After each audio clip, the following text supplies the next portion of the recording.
Hello everyone, स्वागत है आप सभी का the magic of thinking rich season 6 में। डे 4 में आप सभी का वेलकम है। समरी में डे 3 में आपने सीखा कि सबकॉन्शियस माइंड की पावर को सीखा। सबकॉन्शियस माइंड एक छोटा सा बच्चा है, राइट। वो पिक्चर्स पर फोकस काम करता है। स्टबर्न किड है, यानी कि बहुत जिद्दी बच्चा है। वो ये नहीं जानता, डजंट नो क्या सही है और क्या गलत है।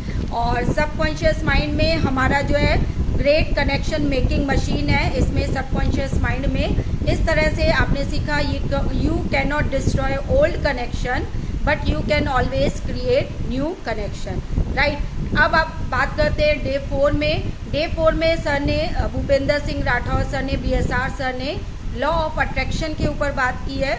लॉ ऑफ अट्रैक्शन की 4 दिन सीरीज चलेगी, जिसका आज डे 1 है, राइट। यानी डे 4 में आप सभी का स्वागत है लॉ ऑफ अट्रैक्शन में। लॉ ऑफ अट्रैक्शन को सबसे पहले सर ने एक एग्जाम्पल से बताया कि जब बहुत अच्छा बताया, जब हम एक्सक्यूज़ देते हैं तब हम अपने लिए एक गड्ढा खोदते हैं। आपने जैसे बोला कि पैसा कमाना बहुत कठिन है, एक गड्ढा खोदा। फिर दूसरे बात एक्सक्यूज़ दिया कि पैसा कमाने के लिए हमें और पैसा लगाना पड़ता है। फिर आपने दूसरा गड्ढा खोदा, उसी गड्ढे को बढ़ाया।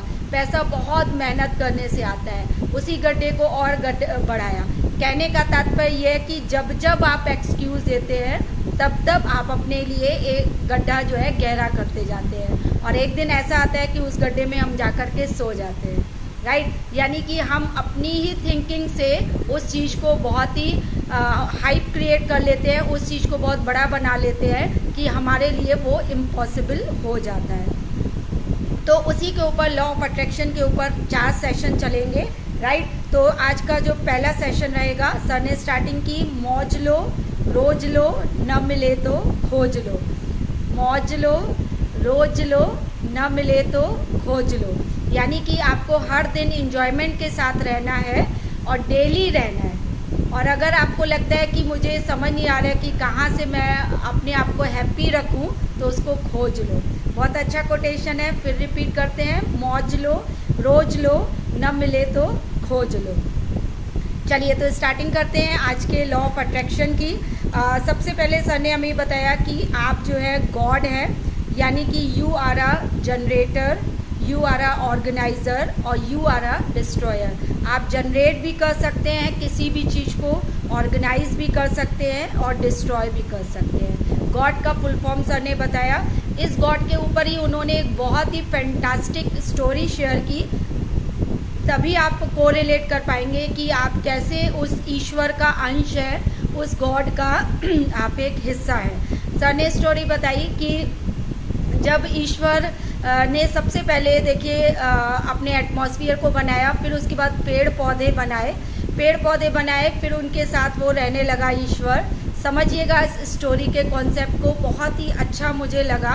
तो इसमें क्या होता है कि ईश्वर जो है ऊब जाता है जब पेड़ पौधों से, समझ नहीं आता है, बहुत अच्छा टाइम नहीं कट रहा होता है। तो उस ईश्वर ने कहा कि मैं इंसान को अपने ही जैसा एक लोगों को बनाऊंगा ताकि मुझे उनके साथ जीवन व्यतीत करने में अच्छा लगे।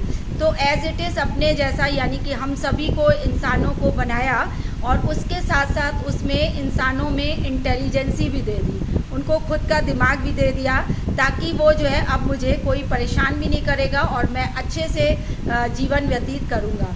लेकिन हुआ क्या कि जरा सी प्रॉब्लम आती नहीं कि सब लोग ईश्वर की ओर भागने लगे, सब लोग गुरुद्वारे मंदिर भर गए, तो सब लोग ईश्वर की ओर भागने लगे। तो कहने का तात्पर्य ये है, तो सीता मैया और पार्वती मैया, शेरावाली माता, सब ने कहा कि आप तो सारा समय इन्हीं के ऊपर देते हो, हम लोग के ऊपर ध्यान नहीं देते हैं। तो उन्होंने कहा कि अपनी एक सभा बुलाई और उन्होंने पूछा कि आखिर मैं अब क्या करूं।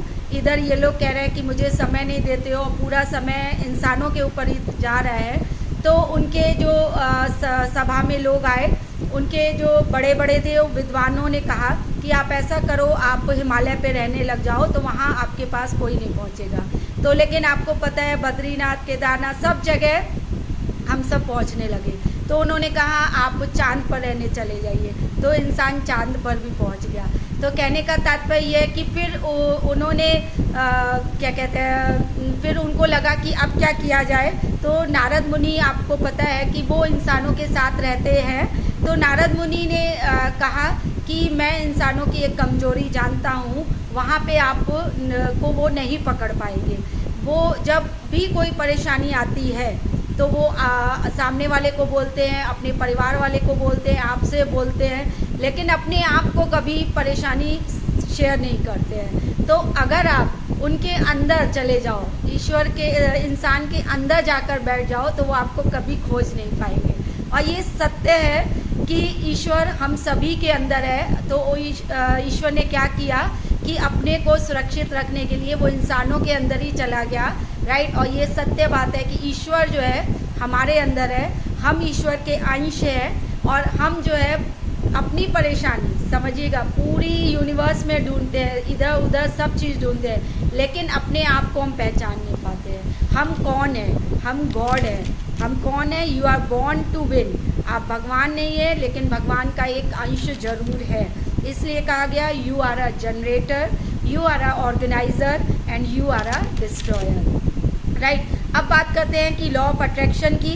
आपने लॉ ऑफ अट्रैक्शन की कैसे करना है। आपको कार खरीदनी है, आपको बहुत सारा पैसा चाहिए, आपको रिश्ते मजबूत करने हैं, जिस भी सेक्टर में आपको अपना प्रॉफिटेबल करना है, तो उसमें दो ही कारण होते हैं। एक होता है कॉज, एक होता है इफेक्ट। एक होता है कॉज, एक दूसरा होता है इफेक्ट। कॉज बोले तो कॉज में तीन चीज़ें आती है। एक होता है थॉट, एक होता है फीलिंग्स, और दूसरा होता है एक्शन। यानी कि आपको अपने थॉट प्रोसेस में आपको मजबूत करना है अपने माइंड को कि यस मैं कर सकता हूँ। दूसरा उसमें फीलिंग ऐड ऑन करनी है, फीलिंग के बगैर आप नहीं कर सकते हैं। तीसरा है एक्शन, आपको उस जो चीज़ चाहिए उसके प्रति एक्शन भी लेना है। अगर कॉज पावरफुल होगा, यानी ये तीनों चीज़ पावरफुल होंगी, थॉट, फीलिंग एंड एक्शन, तो इफ़ेक्ट तो ईजिली ही निकल के आएगा। इफ़ेक्ट आपको देखने को मिल सकता है। आप कोई भी चीज़ लॉ ऑफ अट्रैक्शन से क्या हम अट्रैक्ट कर सकते हैं, तो सर ने कहा यस बिल्कुल कर सकते हैं।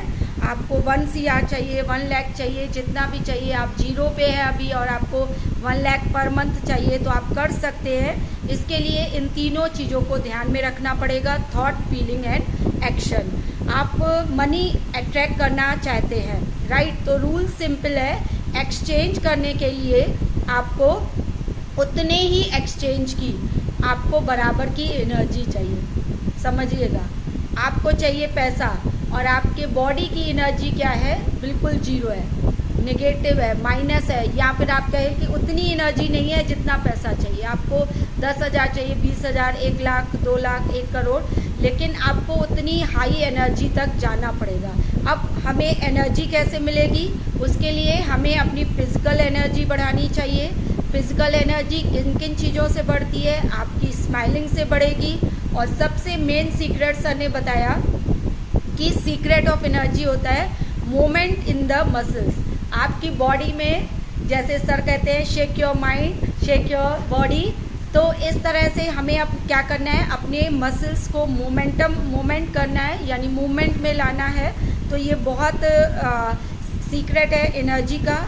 दूसरा, इमोशनल इंटेलिजेंट होना चाहिए, और उसके बाद हम इसमें बुक्स वगैरह भी पढ़ सकते हैं। Master your thought, master your life, बदले अपनी सोच, बदले अपनी ज़िंदगी, राइट। तो इस तरह से सर ने ये बताया कि हमें अपने एनर्जी को बढ़ाना पड़ेगा, और जो हमें चाहिए उसके लिए उतने ही पावर की हमें एक्सचेंज के रूप में एनर्जी चाहिए होगी। दूसरा सर ने बताया रेस योर वाइब्रेशन।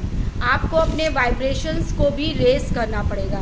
ऐसा नहीं है कि आप बिल्कुल लो वाइब्रेशन में जी रहे हो तो आप लॉ ऑफ अट्रैक्शन को फॉलो नहीं कर सकते हो, राइट। उसके लिए आपको अपने वाइब्रेशंस को भी रेस करना पड़ेगा।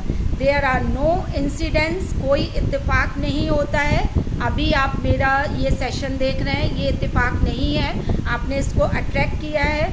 आपने सोचा होगा कि कहीं से मुझे समरी मिल जाए, तभी मेरे में ये भावना आई कि मैं इसको करूं, ताकि लोगों को अगर 2 घंटे नहीं है तो इस 10-20 मिनट के सेशन में आप उनके मेन पॉइंट को सीख सके और अपने में इम्प्लीमेंट कर सके। तो सर ने बोला there are no coincidence, there are only cocreation, right. तो फ्यूचर में आपको पैसा चाहिए तो अभी आपको को क्रिएशन करना पड़ेगा, आपको अपने विचारों को उसमें डालना पड़ेगा। तो ये था डे 4 का सर ने बताया लॉ ऑफ अट्रैक्शन के ऊपर। कल लॉ ऑफ अट्रैक्शन का डे 5 होगा, उसमें भी सर हमें क्या बताएंगे, लॉ ऑफ अट्रैक्शन के मेन पॉइंट बताएंगे, 4 की पिलर्स हमें बताएंगे लॉ ऑफ अट्रैक्शन का। तो ये 4 दिन की सीरीज़ रहेगी लॉ ऑफ अट्रैक्शन की। तो फिर से मैं रिपीट करना चाहूँगी, सर ने डे 4 में लॉ ऑफ अट्रैक्शन को कवर किया। और अभी तक आप मेरे चैनल पर न्यू हैं तो आप मेरे चैनल को लाइक और सब्सक्राइब कर दीजिए, ताकि आपको मैजिकल मंजू के नाम को इसको सब्सक्राइब कर दीजिए, ताकि आपको न्यू अपडेट इससे रिलेटेड आपको मिलती रहे। Thank you.